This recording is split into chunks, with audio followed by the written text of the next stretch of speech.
Mostly everything that isn't good for you tastes amazing. Yes, but if you train your body to learn how to eat natural foods and more grass-fed meats, and it is true. Initially, if you switch over or give someone a plate of grass-fed beef and a plate of some good old grain-fed beef, and they were to do a taste test and they're used to eating grain-fed beef, they're probably going to say that grain-fed beef tastes so much better. It is a little bit of an acquired taste because it has less marbling. What happens with the environmental impacts of not eating grass-fed meat or consuming grain-fed meats? So, recommendation is find a local farmer that you can trust, that that you've possibly visited. I have visited every farmer that I have bought meat from. Welcome to Food Farmacy, where we assess food as medicine. I'm your host, Sarah Sloan, certified NTP, and this is my charming and funny co-host, Uncertified Brian Adams. This show is sponsored by localfooddirect.com, where you can finally find quality local farm products that ship for free direct from the farm to your door. If you're a farmer or a producer of quality local products in the U.S. that would meet the localfooddirect.com standard, go to localfooddirect.com. Join the local food revolution. Sign up now during the launch special and receive 2 months free.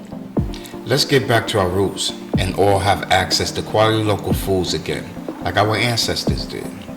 Use the code FOODPharmacy and receive an extra month free. That's right, 3 months free when you use the code FOODPharmacy. That's 2 F's, as in food and farm. Go to localfooddirect.com. Today's topic is why eat grass-fed meat. And what is grass-fed meat? Well, grass-fed meat would be meat such as a cow, a lamb. So let's get into this discussion a little bit and let's assess why we should eat grass-fed meat. And I do have a little bit about the history about grass-fed meat.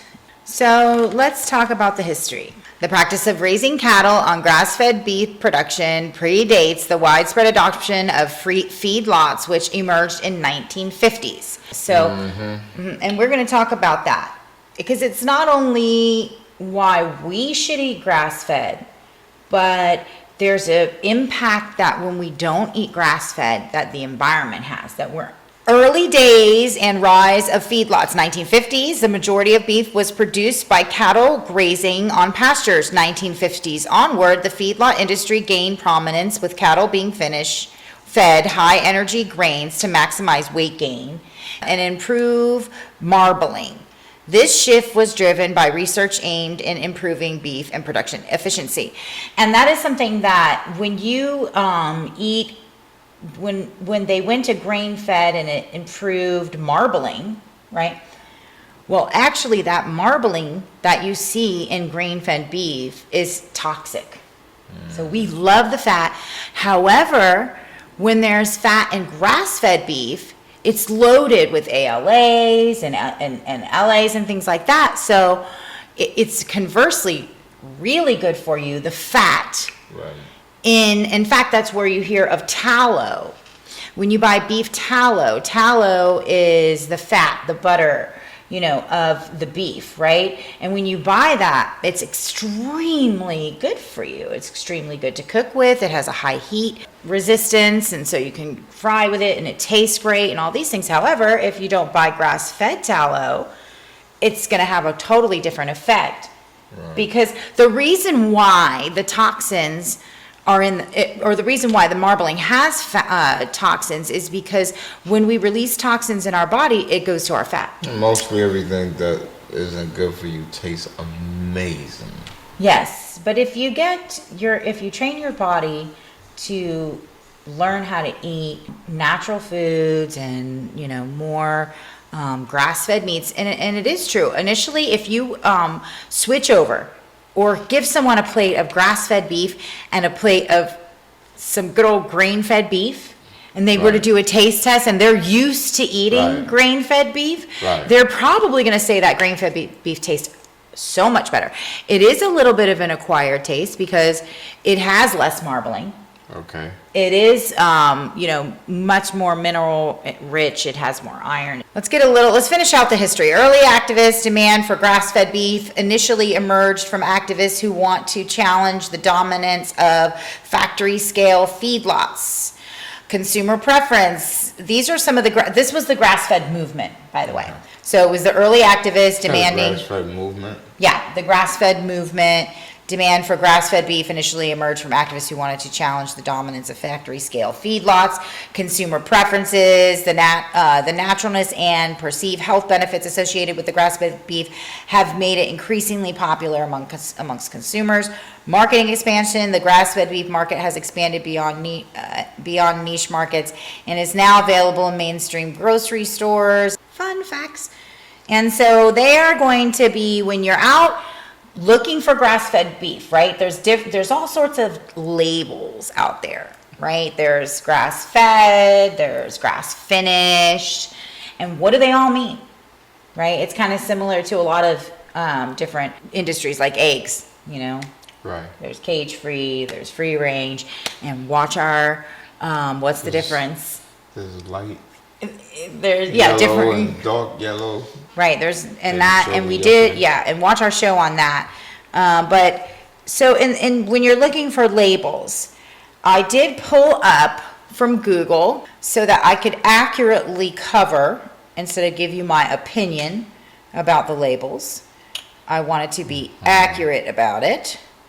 And so when you are looking for grass-fed beef and you are at the grocery store, there are going to be a few different labels, right? Okay, so here's a more detailed breakdown of the labels.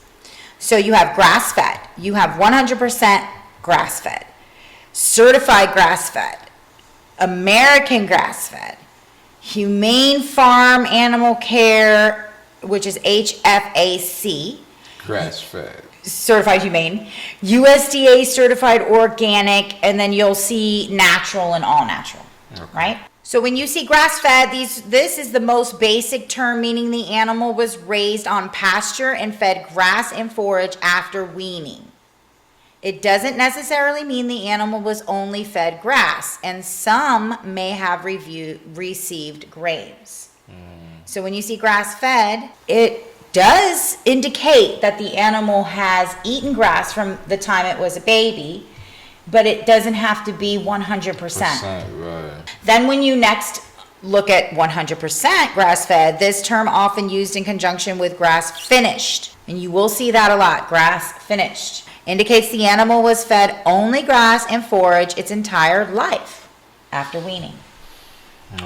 Okay, so that's a good one. You want to look for that 100% grass-fed or grass-finished. Certified grass-fed. So these are organizations that you can look for beyond grass-fed and grass-finished and 100% grass-fed. Then you can also look for these labels. You can look for certified grass-fed, and they are a greener world.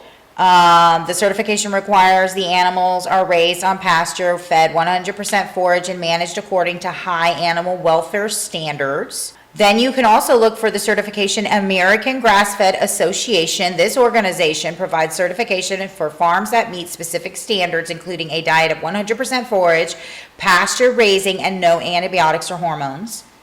You can also look for the organization Humane Farm Animal Care, HFAC Certified Humane. This certification focuses on animal welfare and requires producers to meet specific standards for animal care. So that one doesn't really guarantee you grass-fed. The last two are more kind of like generic, I think. You have USDA organic, right? When you see meat that's USDA organic, that is telling you is while organic certification doesn't specify a grass-fed diet, it ensures the animal was raised on land free of synthetic pesticides and fertilizers. And the last thing you might see is natural or all natural. When you see these labels from USDA define meat that has been minimally processed and contains no artificial ingredients. However, these labels don't guarantee any specific raising practices or feed.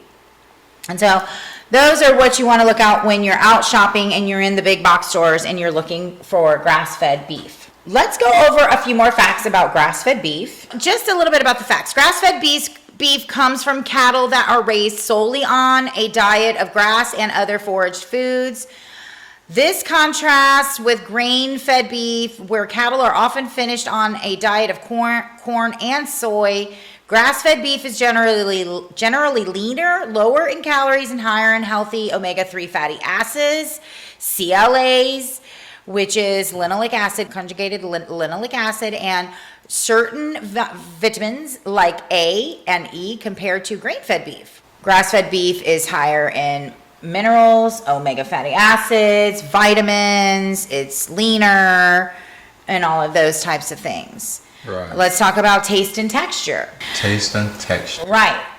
Because we know now that it is better for us. It has, all these extra vitamins, minerals, omegas, and, all this great stuff for us. But how does it taste? Flavor profile, well, Google says grass-fed beef often has a distinct, more earthy and gamey flavor compared to milder, sweeter taste of grain-fed beef. And I don't know if I would agree with that. I don't think that the beef I get from my farmer has a gamey flavor at all. Because I'm not a fan of gamey meats. I don't like lamb because I believe it tastes a little gamey. I do like bison, but I don't like lamb or goat. I think it's really gamey. But I eat, grass-fed beef from my farmer, and I don't have any problem with it tasting gamey. Texture, grass-fed beef tends to be slightly tougher than grain-fed beef, but it can vary depending on the cut and the cooking method, and that is true. So it can be a little bit tougher because of that marbling. There's not as much fat because of the grain-fed beef having more fat and marbling. Right. Because corn naturally fattens all animals, including us. Let's talk about the benefits, the potential health benefits. Heart health. Grass-fed beef, higher omega-3 content. Grass-fed beef is associated with potential heart health benefits. Inflammation. Omega-3s are known to have anti-inflammatory properties, and grass-fed beef is a good source of them. Blood sugar. Some research suggests that CLA in grass-fed beef may help improve insulin sensitivity and support healthy blood sugar levels. Pretty cool. Cost. Higher price. Grass-fed beef is generally more expensive than grain-fed beef due to the cost of raising cattle on pasture, and we're going to get into that. When we talk about the recommendations, we're going to touch up on how do we get it affordably, who can we source it from, how can we buy it outside of industrial markets and things like that. So I will give you recommendations on that coming up. All right, now let's talk about the symptoms. What are the symptoms of not eating grass-fed beef? And we're going to talk about two symptoms. We're going to talk about what are the symptoms that we have as a bio-individual human from not consuming grass-fed beef, but almost more importantly, what are the symptoms on the environment? What are the impacts? So Google says not eating grass-fed meat instead of consuming conventionally raised beef can lead to nutritional deficiencies and potential health issues. Specifically, you might experience a decrease in essential fatty acids like omega-3s, and you could be at higher risk for iron deficiency anemia. So nutritional deficiencies could be essential fatty acids, iron deficiency, digestive issues, vitamin and nutrient. Those are some of the deficiencies that you could experience from not consuming grass-fed beef. There are other symptoms. I think, definitely when you eat grain-fed meat, I believe you might experience some neurological symptoms. Maybe you have brain fog. I mean, there's all sorts of different carryovers that you could have from eating corn-based fed meat. And a couple reasons for that. Number one, corn, right off the bat is an inflammatory, and now we're consuming an animal that just ate maybe corn or soy. And then the other thing is that they're not designed to eat that. They're designed to eat grass. So their bodies don't digest corn and soy and the supplemental grains that they're given. And they don't digest them properly.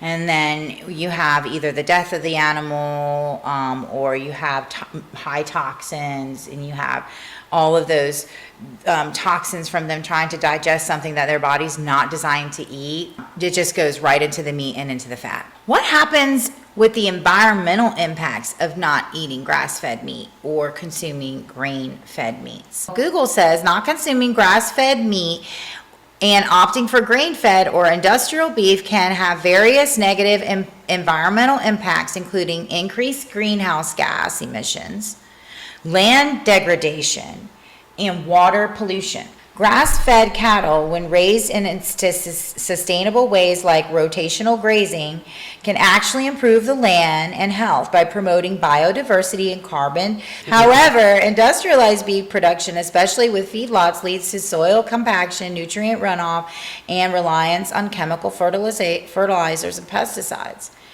And that really is the epitome of why there's a big regenerative farming movement.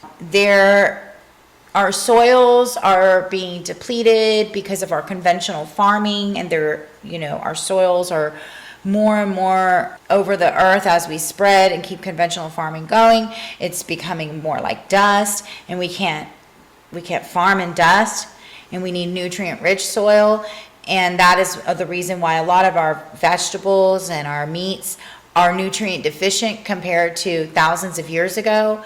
It's because our soils are nutrient deficient, and we're going in that direction to where our soil is going to be no nutrients at all if we continue on this trajectory. The reason why there's methane. So methane, while grass-fed cattle do produce methane, a potent greenhouse gas, their methane emissions are often lower than those of grain-fed cattle, especially when grazing on diverse, healthy pastures. Methane?